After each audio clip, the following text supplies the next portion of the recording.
નમસ્કાર મિત્રો, સ્વાગત છે તમારું આપણી યુટ્યુબ ચેનલ પેન્શન ગુજરાતમાં। તો મિત્રો, આજે આપણે વાત કરવાના છીએ એક એવા મહત્વના વિષય પર જે દરેક કર્મચારી અને સરકારી કર્મચારી તેમજ દરેક રિટાયર્ડ પેન્શનરો માટે ખૂબ જ જરૂરી અને મહત્વપૂર્ણ છે। એ પ્રશ્ન છે કે ડિયરનેસ અલાઉન્સ એટલે કે મોંઘવારી ભથ્થું। તો મિત્રો, કેટલીક વખત આપણે જોયું છે કે ડીએ ક્યારેક 1% વધે છે, ક્યારેક ઘટે છે, ક્યારેક મહિનાઓ સુધી એક સરખો રહે છે। આ કારણે ઘણા કર્મચારીઓ અને પેન્શનરો મૂંઝવણમાં રહે છે। પણ આ વખતે પરિસ્થિતિ થોડી અલગ છે। ખાસ કરીને દિવાળી નજીક આવતા જ ડીએમાં સારો વધારો થવાની પૂરી શક્યતા દેખાઈ રહી છે। ચાલો આજે વિગતે સમજીએ કે આ વધારો કેવી રીતે થાય છે, કયા આંકડા પર આધાર રાખે છે અને આવનારા મહિનાઓમાં બેંક એમ્પ્લોઈઝ અને તમામ કર્મચારી મિત્રો અને પેન્શનરોના ડીએમાં કેટલો ઉછાળો આવી શકે છે। પરંતુ મિત્રો, એ પહેલાં જો તમે અમારી ચેનલમાં નવા હોય તો ચેનલને જરૂરથી સબસ્ક્રાઈબ કરી લેજો, કારણ કે આ ચેનલ પર અમે દરરોજ પેન્શન ન્યૂઝ લાવતા રહીએ છીએ। તો મિત્રો, આપણે પહેલાં વાત કરીએ કે ડિયરનેસ અલાઉન્સ શા માટે બદલાય છે। તો સૌપ્રથમ આપણે સમજવું પડશે કે ડીએ કઈ રીતે ગણતરી થાય છે। તો મિત્રો, ડીએનો સીધો સંબંધ CPI-IW જેને આપણે કન્ઝ્યુમર પ્રાઇસ ઇન્ડેક્સ એટલે કે ઇન્ડસ્ટ્રીયલ વર્કર સાથે સીધો સંબંધ હોય છે। દર મહિને સરકાર CPI-IW ના આંકડા જાહેર કરે છે। એ આંકડાઓ પર આધાર રાખીને દરેક 3 મહિના કે 6 મહિને ડીએમાં વધારો કે ઘટાડો કરવામાં આવે છે। સરળ ભાષામાં કહીએ તો મોંઘવારી જેટલી વધે છે તેટલો જ ડીએમાં વધારો થાય છે। અને મિત્રો, હવે વાત કરીએ કે દિવાળી પર હંમેશા ઉછાળો કેમ આવે છે। તો મિત્રો, તમે પણ જોયું હશે કે દિવાળીની આસપાસ CPI-ના આંકડા વધારે આવે છે। તો એ શા માટે આવે છે? કારણ કે મિત્રો, એ સમયે બજારમાં ખરીદીની જંગી સિઝન હોય છે, એટલે કે ધૂમ ખરીદી લોકો કરતા હોય છે।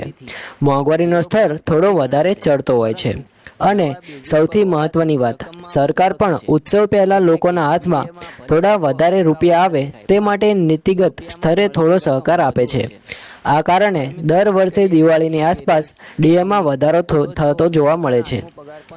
હવે મિત્રો, વાત કરીએ કે હાલના CPI આંકડા અને અંદાજ વિશે। તો ચાલો હવે થોડા આંકડા પર નજર કરીએ। તો મે 2025માં CPI 144 હતો, જૂનમાં તે વધીને 145 થયો। જો એ જ ટ્રેન્ડ આગળ રહે છે તો દુનિયા જુલાઈમાં 146 આવવાની શક્યતા છે। ઓગસ્ટ માટે અંદાજે 146.5 અને સપ્ટેમ્બર માટે 147.5 માનવામાં આવે છે। આ બધાનું સરેરાશ એવરેજ કાઢીએ તો લગભગ 146.66 આવશે। આ પરથી સ્પષ્ટ થાય છે કે નવેમ્બરથી ડિસેમ્બર સુધીમાં ડીએમાં 2.5%થી 3% સુધીનો વધારો થવાની સંભાવના છે।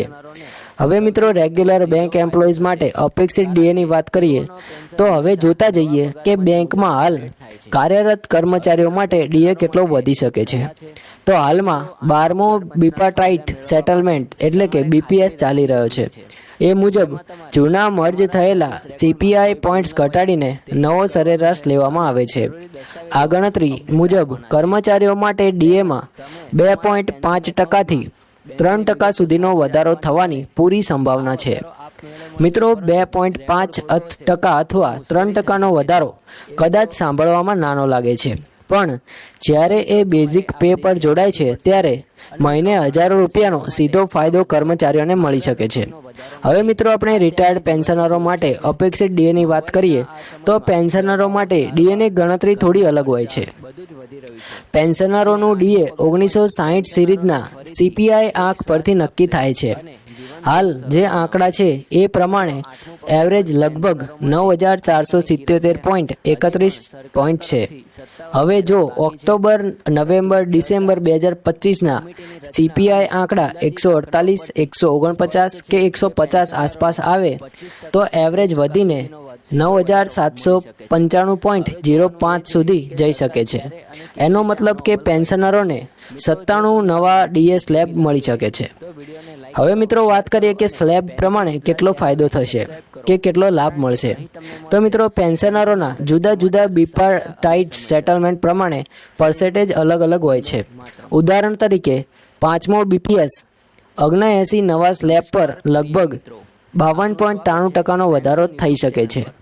6મો BPS લગભગ 27.65% વધારો, 7મા BPSમાં આશરે 18.96% વધારો, 8મા BPSમાં થોડો ઓછો પણ સ્થિર વધારો જોવા મળે છે, જ્યારે 11મો અને 12મો BPS ધરાવતા પેન્શનરોને 5 થી 6% સુધીનો વધારોનો લાભ મળી શકે છે.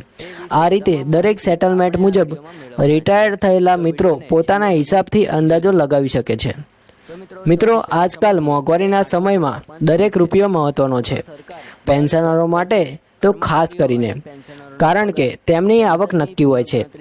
તેમાં થોડો પણ વધારો આવે તો દવાઓના ખર્ચા, ઘર ખર્ચા અને ઉત્સવોમાં રાહત મળે છે. કર્મચારીઓ માટે પણ આ એક મોટી ખુશ ખબર છે, કારણ કે દિવાળી પહેલા જ પગારમાં વધારાનો લાભ મળી શકે છે.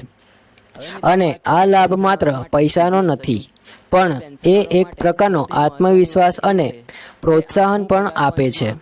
તો મિત્રો, કુલ મળીને આ વખતે દિવાળીએ બેંક કર્મચારીઓ અને રિટાયર પેન્શનરો બંનેને DAમાં સારો વધારો થવાની સંભાવના છે. અને મિત્રો, કર્મચારીઓને 2.5 થી 3% સુધીનો વધારો અને પેન્શનરોને સ્લેબ પ્રમાણે 5% થી 50% સુધીનો વધારો જોવા મળી શકે છે.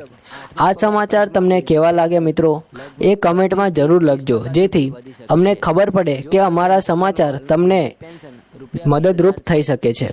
તો મિત્રો, જો તમને આ માહિતી ઉપયોગી લાગી હોય તો વિડીયોને લાઇક કરજો, ચેનલને જરૂરથી સબસ્ક્રાઇબ કરજો અને બીજા પેન્શનર મિત્રો સુધી પણ આ ચેનલને શેર કરજો. અને મિત્રો, કર્મચારીઓને પણ આ વખતે ખૂબ જ સારો ફાયદો થવાનો છે, જેના કારણે DAમાં વધારો જવાનો છે.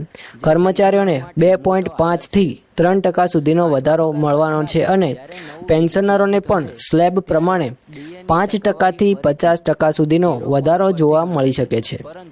અને મિત્રો, ખાસ વાત એ કરીએ કે આજકાલ મોંઘવારીના સમયમાં દરેક રૂપિયા મહત્વના છે, પેન્શનરો માટે તો ખાસ કરીને, કારણ કે તેમની આવક નક્કી હોય છે. તેમાં થોડો પણ વધારો આવે તો દવાઓના ખર્ચા, ઘર ખર્ચા અને ઉત્સવોમાં રાહત મળી શકે છે. કર્મચારીઓ માટે પણ આ એક મોટી ખુશખબર કહી શકાય, કારણ કે દિવાળી પહેલાં જ પગારમાં વધારાનો લાભ મળવાનો છે.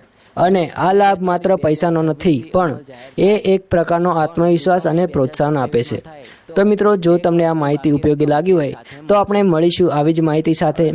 ત્યાં સુધી તમામ કર્મચારી મિત્રો અને તમામ પેન્શનરોને જય હિન્દ, વંદે માતરમ.